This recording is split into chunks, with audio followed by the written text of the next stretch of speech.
네, 시장의 흐름을 꿰뚫는 핵심 바로 왜라는 질문입니다. 종목에는 이유 없는 상승도 하락도 없습니다. 냉철한 분석과 집요한 질문으로 시장의 본질을 파헤칩니다. 숫자 너머의 진짜 흐름을 지금부터 짚어봅니다. 궁금한 종목 Y 오늘 함께할 분들 소개하겠습니다. 자, 기업공시연구소 변영인 대표, MBN골드 성하준 매니저 나왔습니다. 어서 오세요. 네, 반갑습니다. 네. 자, 빠르게 첫 번째 주제부터 들어가서 이번 주 정말 중요하죠. 이번 주 전략 하나하나씩 좀 잡아가 보도록 하겠습니다. 첫 번째 궁금한 종목 Y 주제 공개해 주시죠. 자, 시진핑 방한 기대감. 지난 11일이죠. 지난주입니다. 오찬회동에서 이재명 대통령이 시진핑 국가 주석이 올 가을 경주에서 열리는 에이펙 정상회담에 참석할 것이라고 언급했습니다. 만약 오게 된다면 시 주석의 11년 만에 방한이 됩니다. 실각설부터 요새 좀 다양한 이야기가 나오고 있는 시진핑인데요. 확실히 시장에서는 현재 한알령 해제 무드를 좀 더 높게 쳐주고 있는 분위기인 것 같습니다. 장 막판으로 갈수록 조금 분위기가 오늘 식기는 했었는데요. 실적 시즌 앞두고 화장품 섹터 어떻게 좀 대비를 해야 될지, 그리고 한알령 해제 기대감까지 우리가 이 투자 아이디어를 더 넓혀갈 수 있는지 다양한 이야기를 지금부터 나눠보겠습니다. 먼저 변영인 대표님. 네. 자, 일단은 화장품 섹터 우리가 사실 이 시간에 이야기하면서 뭐 다양한 쪽 이야기 많이 합니다. 뭐 미국향을 봐야 되나요? 유럽향 봐야 되나요? 동남아, 우리가 뭐 해외 곳곳을 다 뒤져봤었습니다. 네. 근데 오늘 이런 한알령 해제 이야기가 나오면 앞으로 중국이 더 기대감이 높을까? 라고 좀 생각이 들거든요. 어떻게 좀 보고 계십니까?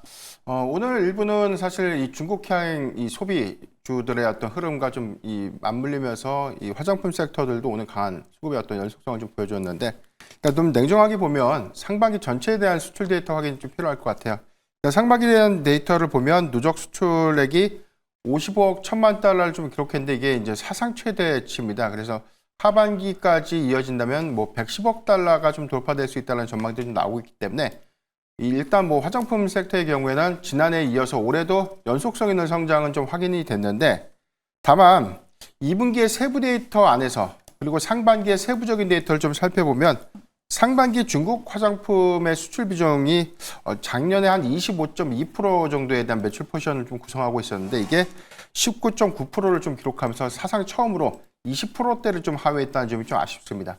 1분기 데이터보다 2분기 데이터가 감소폭이 좀 더 큰 부분들, 특히나 코로나19 팬데믹을 좀 거치고 난 이후에 오히려 이 중국 시장의 수요 회복세가 빠르게 좀 이어질 수 있다. 근데 이런 수요 회복세가 좀 더디게 좀 이어졌지만 그래도 작년보다 올해에 대한 기대치가 좀 높아진 것 대비해서는 아직까지 중국향 화장품 수출 데이터에 대한 비중은 일단 회복세가 좀 둔화된 그런 모습들이 좀 있기 때문에 이런 것들에 대한 세부적인 데이터가 좀 중요할 것 같고요. 다만 우리가 이제 지역별 데이터를 보면 미국이 4년간에 걸쳐서 최근 한 2배 정도 좀 증가가 됐기 때문에 상반기까지는 아직까지 최다 수출액이 중국이 좀 차지하고는 있지만 하반기에 미국이 좀 역전될 수 있는 가능성이 좀 크다는 점, 이런 부분들도 네. 중국향 비중이 큰 화장품 섹터들의 경우에는 사실상 일부 좀 노이즈가 좀 될 수 있지 않을까. 아직은? 그렇죠.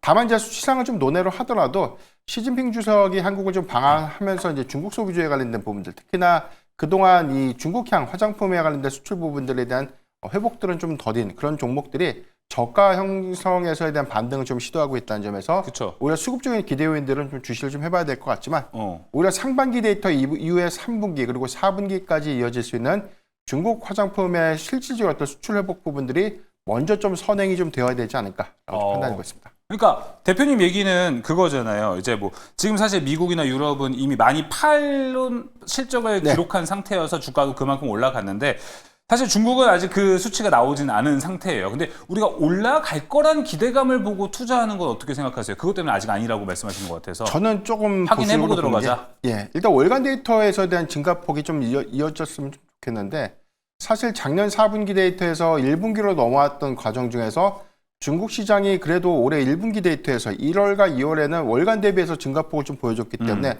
1분기에 정말 중국 시장이 회복될 수 있겠구나라는 데이터, 이런 기대감들이 있었지만 사실상 1분기의 누계치를 보면 이런 부분들이 2분기로 좀 넘어왔던 과정에서 최근 3개월간 월간 데이터에서 계속해서 좀 감소됐던 부분들. 오히려 그렇죠. 이런 부분들이 추세다. 너무나 실적 양극화 관점에서 지역별 희비가 좀 크다 보니까 네. 특히나 2분기 어닝미스에 관련해서 중국향 비중에 관련된 노이즈는 한 번 정도는 부각되지 않을까라고 좀 판단하고 있습니다. 알겠습니다. 뭐 일단은 이재명 대통령이 시진핑 주석이 가을에 경주로 온다고 얘기했습니다. 뭐 대통령이 온다고 하는데 우리가 뭐 어떻게 생각할 건 따로 없을 것 같고 올 확률이 상당히 높습니다. 그러다 보니까 우리가 중국 소비, 화장품 쪽으로 투자 아이디어 넓힐 수는 있을 것 같고 바로 봐도 좋을 것 같지만 일단 변영희 대표는 그 데이터들이 좀 다시 반등을 찍고 올라가는 모습을 먼저 보자고 이야기를 했습니다. 그렇다면 성화준 매니저님은 어떻습니까? 한한령 기재감 자체는 커져가는 거 맞고요. 이제 한한령이라는 말도 많이 이게 상당히 차가운 단어잖아요. 이제 상당히 좀 뜨거워지는 단어, 따뜻한 단어가 좀 되어갈 것 같은데 여기서 화장품 말고도 좀 눈여겨볼 섹터가 있습니까? 뭐 현 시점에서는 사실상 이 한한령 해제 기대감 하면 나왔던 재료들, 뭐 화장품이 가장 1번 주자로서 반응을 좀 크게 했지만 후발 주자로 들어올 수 있는 뭐 엔터주라든가 아니면 컨텐츠 관련주 아니면 게임주 이런 쪽의 섹터들을 좀 한번 주목해 보셔도 좋지 않을까라고 좀 생각을 하고 있습니다. 저도 앞서 말씀해 주셨던 것처럼 화장품에 대한 데이터, 물론 이제 중국향 수출에 대한 부분들이 점진적으로 좀 기대감이 실리는 상황이죠. 저번에 제가 말씀드렸던 시장의 테마주들은 기대감의 1차 파동, 그리고 실체 실적의 2차, 3차가 나온다라고 말씀드렸는데 현 시점에서 화장품 기업들, 특히나 중국향 매출이 좀 큰 기업들 같은 경우에는 일단 기대감의 1차 파동이 나오고 있는 상황이죠.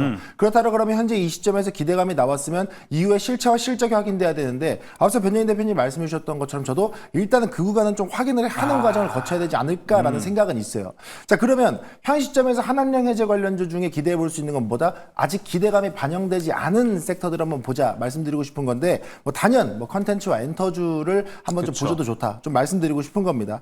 일단은 뭐 화장품주는 어느 정도 기대감의 반응이 나왔습니다. 물론 일부 엔터주들도 반응은 나왔어요. 하지만 아직까지 한한령 해제 기대감과 엮여 있는 이 엔터주, 이 섹터에 대한 재료들이 너무나도 좋습니다. 특히나 이 컨텐츠 같은 경우에도 이 최근에 이 중국 OTT 플랫폼과의 계약 기대감도 나와 있는 상태고 우리나라의 컨텐츠들이 이 중국 컨텐츠, 중국 시장에 또 송출될 수 있다는 기대감까지 나오고 있다 보니까 현 시점에서는 컨텐츠 관련된 종목들의 한한령 해제 기대감 당연히 붙어 있고 특히나 이제 엔터 같은 경우에는 최근에 또 이슈가 나왔잖아요. 최근 중국 당국에서 이 5,000명 이하의 공연은 이 각 성 자율 통제로 전환을 시켜라라고 이야기를 했단 말이죠. 그러면 어느 정도 우리 엔터 회사들의 이 아티스트들이 중국 시장에 공연을 펼치는 부분들, 좀 더 이슈화시킬 수 있는 부분들에 대해서 문이 열리고 있다라는 점을 고려한다라 그러면 현 시점에서는 컨텐츠와 엔터주도 좀 주목해 볼 만하다. 단 엔터주 같은 경우에는 한한령 해제에 대한 기대감 플러스 또 실적 개선 기대감 때문에 이미 주가가 좀 많이 오른 종목들이 있단 말이죠. 그러면 조정 구간을 노리던가 아니면 컨텐츠주 쪽으로 집중해 보시는 것도 하나의 전략이 될 것 같고요.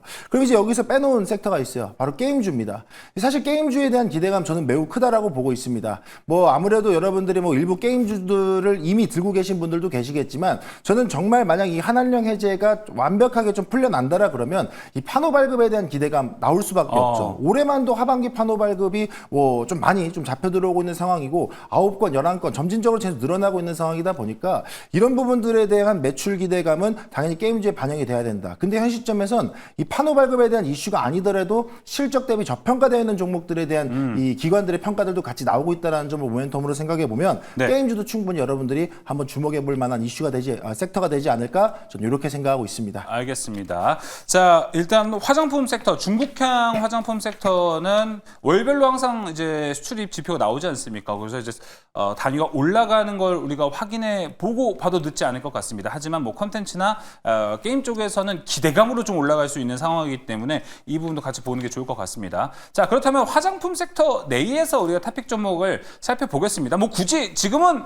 중국향이 아니어도 화장품 얼마나 전 세계 잘 팔고 있습니까? 어느 쪽을 좀 토픽으로 보는지 변영희 대표님 먼저 들어보겠습니다. 네, 저는 실적의 기대 요인이 큰 APR을 준비를 했는데요.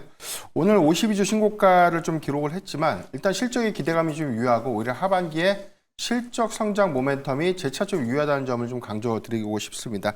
미국의 관세 리스크에도 불구하고 2분기 데이터에서 보면 매출과 영업이익이 사상 최대 실적 기조가 좀 예상되고 있는데 특히 뭐 미국과 일본의 이 최근 매출 동향들이 뭐 전년 동기 대비해서 3배 정도에 대한 성장이 확인되고 있고 아마존 프라임데이에서도 역시나 1위에 좀 랭크됐던 이 메디큐브 관련된 화장품 부분들 이외에는 뭐 뷰티 디바이스 부분들에 대한 판매 호조 부분들이 하반기까지 연속성 있는 흐름들, 특히나 하반기에 유럽과 중동에 대한 시장 계약 부분들이 점진적인 어떤 실적 우상향을 받으면서 좀 상승할 수 있는 가능성이 재차 높지 않을까라고 좀 판단해 보겠습니다.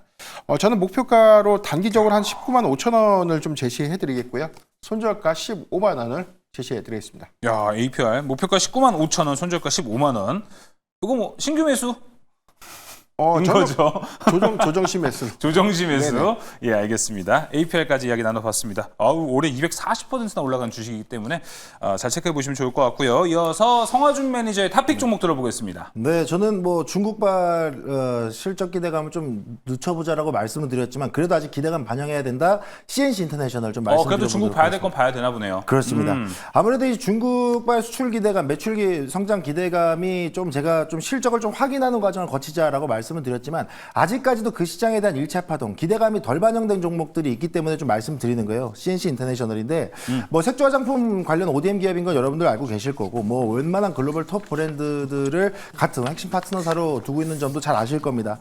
근데 여기서 중요한 점은요. 일단 최근에 시장에서 이슈됐던 이 중국 고객사 수주 폭증에 대한 부분들, 특히나 이 25년 1분기만 해도 작년 전체 수주의 물량 84% 이상을 보유하고 있다라는 점에 있어서는 이 실적에 대한 모멘텀은 눈으로 확인하지 않아도 충분히 기대감이 반영될 수 있는 종목이다라는 관점에서 CNC 인터내셔널 한번 보셨으면 좋겠고요. 그리고 저는 특히나 이 화장품 시장에 대한 모멘텀은 온라인 시장에서 그러니까 이 인플루언서라든가 라이브 커머스 시장에서의 확장을 저는 상당히 크게 보고 있어요. 왜냐하면 그 시장 같은 경우는 오프라인 시장보다 조금 더 빠르게 접촉할 수 있는 시장이고 최근에는 이 라이브 커머스에 대한 매출량이 상당히 크게 늘어나고 있기 때문인데 이 CNC 인터내셔널이 중국 왕홍 그리고 이 그 관련된 라이브 커머스 시장에서의 매출이 상당히 빠르게 잡혀 들어오고 있다는 점. 이 부분을 모멘텀으로 본다라 그랬을 땐 저는 현재 파동에선 충분히 상단 저항대는 돌파할 수 있는 2차 상승세가 또 추가로 이어지지 않을까라고 보고 있기 때문에 결국에는 이제 중국에 대한 기대감이지만 오프라인 시장 아니고 온라인 시장에서에 대한 수주 확대도 한번 기대를 해보자. CNC 인터내셔널 말씀드리겠습니다. 네. 목표가는 52,000원 잡아드리겠고요. 손절가 39,000원 대응해 보시면 좋을 것 같습니다. 네, CNC 인터내셔널 가격 전략 잘 참고해 보시면 좋을 것 같습니다. 자, 첫 번째 주제는 여기서 마무리하겠고요. 두 번째 주제로 넘어갑니다. 두 번째 주제 열어주시죠. 자, 미국 코인 법안 통과 초읽기. 우리 지금 미국에서 크립토 위크라고 합니다. 오늘부터 18일까지 열리는 이 미국 하원이 코인과 관련된 세 가지 법안, 우리에게는 잘 알려져 있는 지니어스 법안이 여기 안에 포함되어 있습니다. 이 세 가지 법안 통과를 현재 이번 주 내내 우리가 좀 지켜봐야 하는 흐름인데요. 또 한 번 암호화폐가 제도권 자산으로 들어오는지 한 발짝 더 가까워지는지도 우리가 관전 포인트를 좀 바라봐야 합니다. 이런 이슈와는 무관하게 오늘 국내 증시에서는 코인 관련 종목들 그리고 스테이블 코인 관련주들은 좀 대거 하락하는 모습을 보여줬습니다. 변영희 대표님, 물론 과하게 오른 것도 있죠. 근데 우리가 이 법안 통과를 앞두고 미리 물량들을 소화하고 이제 크립토 위크다 해서 호재가 나오면 반영하려고 팡 치고 올라가는 걸로 봐야 될까요? 아니면 이마저도 과하게 올랐기 때문에 세론을 좀 우리가 두려워해야 되는 시기인가요? 네. 일단 추가적인 하락의 제한 가능성은 저는 좀 제한적이다라고 좀 보는데 일단 오늘 같은 경우는 좀 일부 크립토 위크에 관련된 세론이 단기적인 어떤 수급, 단기적인 상승했던 차익 매물이 좀 출회됐던 배경이 좀 되지 않았나 좀 보고 있는데 일단 이번 주에 통과될 세 가지 법안이죠. 이 스테이블 코인에 관련된 이 규제 부분들, 일명 뭐 지니어스 법안이랑 그다음에 거래소 감독, 그다음에 CBDC 금지 법안 이렇게 세 개가 이번에 이제 심의가 되고 표결을 좀 앞두고 있기 때문에 상당히 뭐 지난 상원에서 압도적인 통과를 좀 했기 때문에 이번 하원 통과 좀 기정사실화 됐던 부분들 이런 부분들이 사실 기대감보다는 일부 세로는 좀 작용됐던 부분. 다만 우리가 좀 강조해야 될 포인트들은 스테이블 코인에 관련된 법안이 통과가 좀 된다는 부분들. 이 부분은 미국이 주도해서 미국이 해당되는 규제 가이드라인을 만들고 이 부분에 관련된 도입 절차들을 공식화한다는 관점에서 이 부분이 향후에 이 글로벌 국가들이 도입할 때 미국을 표준으로 해서 도입할 수 있는 사례를 좀 만드는 그런 부분들은 단발성보다는 중장기 관점에서 충분한 또 정책 기대감들은 전 재차 유효하다고 볼 수 있겠고요. 국내의 경우에도 디지털 자산법이 디지털 자산에 대한 기본법이 지난달에 좀 발의가 됐죠. 이번에는 혁신법 발의가 이제 이번 달에 좀 앞두고 있는 그런 상황이기 때문에 단발성 어떤 수급 정책, 오늘 같은 뭐 과대 낙폭의 어떤 이 조정 구간들은 저는 충분히 분할 매수 관점으로 좀 관심을 가질 수 있지 않을까라고 볼 수 있겠고요. 이 부분은 먼 미래가 아니라 현실화될 수 있는 그래서 규제 가이드라인들이 사실 뭐 국내를 좀 기점으로 해서 좀 만들어지는 어떤 과정이다라고 좀 판단하고 있습니다. 알겠습니다. 이번에 법안 통과를 통해서 이 관련된 종목들이 어떤 흐름을 좀 가져가게 될지는 모르겠지만 하락이 나온다면은 분할 매수의 찬스로 우리가 잘 삼아보는 것도 중요할 것 같습니다. 자, 그렇다면 뭐 추가 하락은 우리가 긍정적으로 좀 바라볼 수 있는 거긴 한데 성호준 매니저님 어떻게 보십니까? 요즘 뭐 국내 개인 투자자분들께서는 가장 한 종목씩은 갖고 있지 않을까 최소 이런 생각이 듭니다. 근데 이런 급한 변동성 때문에 내가 좀 이거 대비 어떻게 해야 되냐? 내일부터 좀 뭐 긍정적인 호재가 나오면은 뭐 가지고 있긴 하겠는데 또 세론 나오면 어떡하냐? 뭐 이런 얘기도 많이 나옵니다. 대응 방법 좀 어떻게 현재 생각을 하십니까?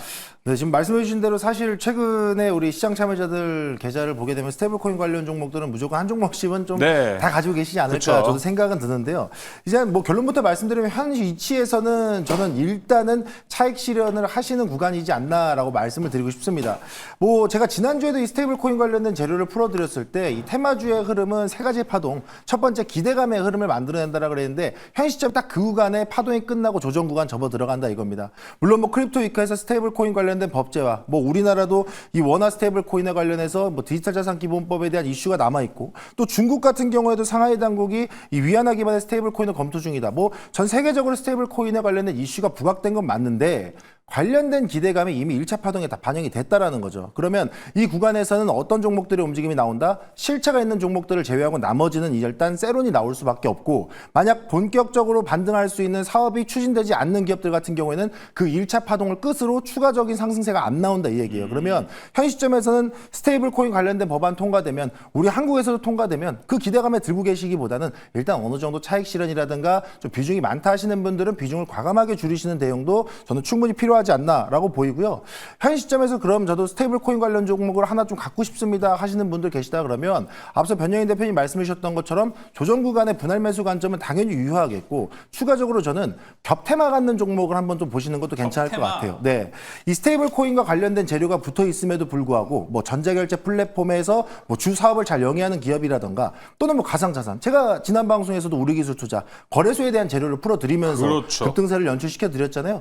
그런 겹테마 갖고 있는 종목이 있다라 그러면 스테이블 코인에 대한 재료가 아니더라도 그 다른 테마성의 흐름으로 또 추가적인 상승 모멘텀이 발생할 수 있다는 점을 고려한다라 그러면 저는 겹테마 종목들도 한번 공략해 보시는 게 어떨까 이렇게 말씀드리겠습니다. 오늘도 그러면 저번에 우리 기술 투자 소개시켜주고 바로 올라갔잖아요. 네. 예, 매니저님. 그럼 오늘도 좀 그 겹테마가 되어 있습니까 종목이? 그렇죠. 겹테마 종목인데요. 네. 사실 어떻게 보면 이제 스테이블 코인보다 다른 테마가 더 중요한 거 아닌가라고 말씀하실 수 있는데 카페24를 설명드리고 싶어요. 아시겠지만 제가 지난주에도 설명 한번 드렸던 종목이죠. 예. 이 카페24 같은 경우에는 저는 전자상거래에 대한 비중을 한번 생각을 해보자 이겁니다. 우리가 지금 지역화폐가 됐든 스테이블 코인이 됐든 어쨌든 결제 플랫폼과 인프라에 대한 구축이 반영이 돼야만 하는 상황이죠. 그렇다 보니까 그런 이 결제 플랫폼에 대한 기반이 발현이 된다라 그러면 저는 카페24가 유지하고 있는 이 글로벌 채널, 뭐 구글, 뭐 유튜브, 뭐 메타 이쪽 시장에 연동되고 있는 자사물 여기에 따른 매출 기대감은 저는 충분히 이 카페24에 반영이 되어야 된다라고 생각하는데 네. 아직 반영이 안 됐어요. 그리고 추가적으로 이 스테이블 코인 결제 인프라까지 도입된다. 그럼 저는 추가적인 상승세 모멘텀 충분히 잡혀 들어올 수 있기 때문에 카페24 일시적으로 좀 눌려가는 느낌이 들긴 하지만 아직 추세에 따라 없기 때문에 충분히 흐름 보셔도 좋겠고요. 저는 목표가는 55,000원, 손절가 42,000원 대응해 보시면 어떨까 이렇게 말씀드리겠습니다. 네, 카페24 겹테마로 소개를 해줬습니다. 스테이블 코인이 아니어도 올라갈 수 있는 포인트를 설명해줬습니다. 제가 대본을 보니까 근데 변영희 대표의 탑픽 종목도 이거 겹테마라면 겹테마 되는데. 네, 그렇죠. 그렇죠? 네. 좀 바로 가볼까요? 예, 저도 뭐 같은 취지에서 의견 좀 동의를 좀 하고요. 네이버를 좀 준비를 해봤는데 네이버. 일단 소버린 AI 정책에 관련된 기대감들이 부각됐고 이후에 네이버페이의 스테이블 코인에 관련된 도입 정책, 특히나 뭐 상표권 출원 이후에 해당되는 사업전에 대한 기대감들이 내포되면서 상승을 하는 흐름들. 다만 일단 뭐 이 크립토 위크를 좀 앞두면서 오늘 일부 스테이블 코인 관련 종목들에 대한 수급 동조에서 오늘도 같이 좀 조정을 좀 받았는데요. 다만 이제 이런 부분을 논의를 하더라도 2분기 실적에 관련된 기대치가 좀 굉장히 좀 높고 여기도 해서 이 소버린 AI 정책에 관련된 가장 큰 수혜가 좀 될 수 있는 종목이라는 점에서는 이견이 없기 때문에 일단 해당되는 어떤 단기 조정 부분들은 충분히 좀 매수가 좀 가능하지 않을까. 24만 원대를 좀 지켜주는 모습이 좀 나타내줬고요. 일단 2분기 실적의 경우에도 컨센서스 좀 상위가 좀 예상되는 부분들, AI의 전환에 따른 이커머스 부분에 대한 수익 지표가 2분기 이어서 3분기의 기대 요인들이 좀 더 크다는 관점들을 주목해 보면 저는 목표가로 한 26만 5천 원 정도 좀 제시해 드리겠고요. 손절가 22만 5천 원을 제시해 드리겠습니다. 자, 네이버까지 들어보면서 스테이블 코인 주제는 마무리해 봅니다. 이제 세 번째 주제로 넘어갑니다. 세 번째 주제 공개해 주시죠. 자, 지난주부터 민생 소비 쿠폰 신청하라고 금융사에서 핸드폰에 알람이 오더라고요. 다음 주면 당장 이제 1차 신청과 지급 기간이 시작이 되고요. 이제 9월 22일 2차도 또 시작을 하는 걸로 현재 알려져 있습니다. 최근에 편의점, 음식료, 이 유통 쪽에서도 주가 상승이 꽤나 나온 상태입니다. 오늘 시장에서는요, 근데 백화점, 대형마트도 올라갔습니다. 근데 여기는 민생 소비 쿠폰 쓸 수 없죠. 소비 심리가 좋아져서 순환매가 좀 연장이 되고 있다. 이렇게 우리가 해석을 해 볼 수 있을 것 같습니다. 자, 그렇다면 변영희 대표님, 이 소비 쿠폰 효과 사실 정책의 힘으로 거의 한 달 가까이 지금 주가를 올린 상태이거든요. 근데 이게 더 이어질까요? 일단 정책의 연속성을 좀 논의를 하고요. 예. 대한상공회의소가 최근에 발표한 데이터가 좀 중요할 것 같은데 3분기 이 소매 경기 전망 지수를 4년 내 최고치는 102포인트를 좀 제시를 했습니다. 이게 지난 분기가 한 75포인트니까 25포인트가 좀 증가된 그런 수치인데 3분기에 소비 쿠폰이 발행돼서 실제 소비로 좀 이어질 수 있는 부분들이 선행 해소에 대한 어떤 지표 부분들은 크게 좀 상회될 수 있는 데이터가 좀 나왔기 때문에 일단 3분기에 경기 회복에 관련된 일부 기대감들이 단발성이나마 그래도 좀 반영될 수 있는 그런 기대 요인들이 좀 남아있겠고, 다만 지난 시간에 또 제가 한번 강조를 좀 드렸는데 일단 연속성 있는 부분들, 일단 뭐 7월에 먼저 1차 지급이 되고 9월까지 이어지는 부분들, 그리고 그 후속으로 추가적인 어떤 정책의 연속성들을 좀 더 보여준다면 그러니까 소비에 관련된 어떤 기대감들이 조금 더 연속성 있는 어떤 순환매 테마로 좀 이어질 수 있겠지만 다만 좀 아쉬운 부분들은 1차 이후에 일단 가격 조정을 좀 염두는 좀 해봐야 되지 그리고 않을까. 금액도 많이 줄어들잖아요. 그렇죠. 예. 그래서 이제 9월 달에 다시금 2차 지급안에 관련된 세부적인 사항들이 좀 확정되는 그런 부분이라면 1차 데이터에서에 대한 이 수급 기조가 좀 강했던 종목군들을 중점적으로 해서 좀 반등이 나올 수 있는 포인트를 주목해 보는 게 좀 맞지 않을까 판단하고 있습니다. 예, 알겠습니다. 자, 그렇다면 이 유통업종, 유통업종이라고 한다면 너무 많습니다. 그래서 이 소비와 관련해서 주가가 지금 좀 올라갈 수 있는 쪽, 기대해 볼 만한 섹터는 좀 어디라고 보십니까, 성화주 매니저님? 네, 사실 뭐 유통업종 관련해서 소비 쿠폰과 연계해서 본다라 그러면 당연히 뭐 편의점 유통 쪽 재료를 이야기 안 할 수가 없을 것 1번 같아요. 타사죠. 그럼요. 예. 뭐 변진희 대표님께서 VGF 리테일에 대한 뭐 내용들도 많이 말씀해 주셨었는데 이 편의점 유통 시장에 대한 이 흐름들은 당연히 나올 수밖에 없는 상태입니다. 어쨌든 이 소비 유입 확대라는 부분들이 물가에 민감한 소비자들한테는 이 즉시 할인 효과로 나타나고, 그리고 우리가 특히나 이제 소비를 좀 많이 이끌어내는 부분들 편의점, 거기에다 또 어떻게 보면 겹템하겠네요. 이 폭염에 대한 이슈, 이 날씨에 대한 특수까지도 그쵸. 이 편의점 유통 시장의 수요를 계속 끌어당기고 있는 부분들이 있다 보니까 이 소비 쿠폰에 대한 이슈는 저는 단연 1번으로는 편의점 유통 시장에 들어갈 수밖에 없지 않는가라고 생각을 하고 있습니다. 또 특히나 이제 일부 좀 소외되어 있는 지역 같은 경우에도 뭐 대형마트 이런 부분들이 좀 많이 좀 없는 그런 곳에도 요즘은 편의점이 웬만해서 다 들어서 있죠. 그렇다 보니까 거기에서 또 소비할 수 있는 부분들이 이 편의점 유통주에 좀 반영이 많이 되지 않을까. 그래서 앞으로 여러분들 보신다라 그러면 이 소비 쿠폰 관련주, 물론 이제 다른 종목들 뭐 영화 뭐 이런 쪽도 괜찮겠지만 문화, 여가, 뭐 숙박 이런 없어도 좋겠지만 현 이치에선 저는 이 편의점 유통 관련 종목들이 단연 1번이 아닐까 저는 이렇게 생각을 하고 있습니다. 알겠습니다. 마찬가지로 이번에도 대본을 보니까 변영희 대표도 그렇게 생각을 하는 것 같아요. 네. 두 분의 탑픽 종목이 오늘 마침 또 같네요. 먼저 이번에는 변영희 대표님 먼저 들어보도록 하겠습니다. 일단 제가 탑픽 종목으로 BGF 리테일을 좀 강조를 좀 드렸는데 일단 오늘 탑픽을 좀 바꾸기로 했습니다. 이게 왜요? GS 리테일이 조금 더 수급적인 어떤 안정감이라든가 지금 최근에 어떤 흐름들을 좀 봤을 때 수급의 연속성들이 BGF 리테일보다는 조금 더 여력이 좀 충분하지 않을까라고 좀 판단해 봤고요. 일단 이 편의점 시장 점유율은 2위 업체입니다. 전체 매출 포션은 한 35%대를 좀 구성하고 있는데 이 회사의 경우에는 슈퍼마켓이라는 내부 안에 사업 부분을 좀 영위하고 있지만 가장 큰 매출 포션의 한 74%를 좀 편의점 부분에서 좀 발생시키고 있기 때문에 일단 소비 쿠폰에 대한 발행이 현실화가 좀 됐을 때 실적의 어떤 기여 효과가 좀 크게 나타내 줄 수 있지 않을까라고 좀 판단해 보겠습니다. KDI에서 발표됐던 지표를 보면 일단 재난지원금이 사용됐던 가장 큰 매출처가 식료품에서 많은 비중이 좀 차지했고 2위가 편의점 업종에서 좀 이어졌었는데 이 식료품 업종이라는 것은 이 시장 파일을 좀 고려할 때 굉장히 좀 많은 기업들로 좀 양분화될 수 있는 부분들 이런 부분들을 좀 빼면 편의점 업종의 경우에는 사실상 뭐 3강 실제 안에서에 대한 시장 파일을 좀 구성하고 있기 때문에 GS 리테일의 단기적인 더 실적 유입을 좀 기대해 보는 것이 어떨까 말씀드리겠습니다. 오, 알겠습니다. BGF에서 GS로 수정해서 오늘 이야기를 해주셨습니다. 성화준 매니저님도 GS 리테일 오늘 준비를 해주셨습니다. 근데 저도 최근에 시장 그리고 방송 보면서 많은 분들이 다들 변영희 대표님처럼 BGF 리테일을 했어요. 왜냐하면 BGF 리테일이 더 퓨어하게 편의점에 가깝기 때문에. 왜 GS 리테일은 홈쇼핑도 있잖아요. 그러다 보니까 다양해서 그 밸류를 다 받아갈까? 중화되지 않을까? 이 생각을 했었는데 GS 리테일을 꼽아주신 이유가 궁금하네요. 네, 저 같은 경우도 이제 사실은 BGF 리테일과 GS 리테일 두 기업들이 단연 탑2지 않을까, 그러니까 투톱이지 않을까라고 생각을 했는데, 일단 GS 리테일에 조금 더 비중을 실어봤던 건 방금 말씀해 주셨던 것처럼 BGF 리테일에 대한 편의점 유통 종목에서의 수혜는 어느 정도 좀 시장 참여자들이 많이 알고 있어요. 근데 다만 방금 이제 정리해 주셨듯이 GS 리테일은 편의점에 대한 비중이 비교적 BGF 리테일보다 좀 적다라는 그런 인식과 시장 점유율 2위라는 인식이 있다 보니까 그 기대감이 아직 덜 반영됐다라는 부분들, 그리고 특히나 이제 통계적인 부분들을 보니까 소비 쿠폰 사용 가능 매장의 점포수 기준으로 하면 1위란 말이죠. 그러면 실제 이게 매출로 연계되는 부분의 모멘텀을 본다라 그랬을 때는 저는 GS 리테일도 충분히 단기 반등이 좀 나오지 않을까라는 부분 좀 보시면 좋을 것 같고요.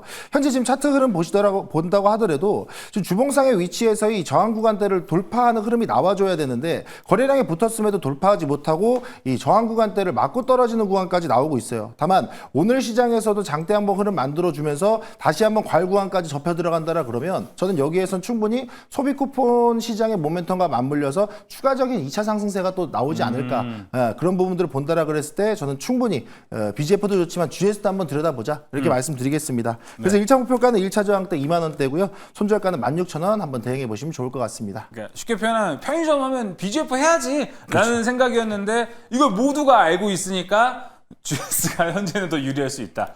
제가 생각하는 반대로 가면 되겠다. 이런 생각이 같이 듭니다. 자, 이렇게 오늘 세 가지 섹터에 대한 이야기까지 함께 나눠봤습니다. 성화준 매니저님 오늘도 좋은 얘기 진짜 많이 해주셨는데 또 어디 가면 또 더 들을 수 있나요? 이 이야기를. 네, 지금 시장은 상당히 좀 눈치 보기가 빠르게 이어지고 있다고 생각해요. 정책주를 봐야 될까, 관세 수혜주를 봐야 될까, 전 둘 다 봐야 된다고 생각하거든요. 근데 너무나 광범위하죠. 그 안에서 여러분들이 진짜 종목을 가려낼 수 있도록 제가 옥석 가리게 해드릴 테니까요. 방송 종료하고 40분부터 출발하도록 하겠습니다. 유튜브 검색창에 성화준 검색하시면 화면 보시는 것과 같은 사람이 준비하고 있을 겁니다. 여러분 함께 하시면 1시간 동안 많은 내용들 풀어드리도록 하겠습니다. 네, 여러분 성화준 매니저 눈치가 진짜 빠릅니다. 그래서 눈치 게임에서 충분히 이길 수 있다. 가셔서 좋은 정보 많이 얻어가시면 좋을 것 같습니다. 오늘 궁금한 종목 Y 여기서 마무리합니다. 변영희 대표, 성화준 매니저 함께했습니다. 오늘 말씀 고맙습니다.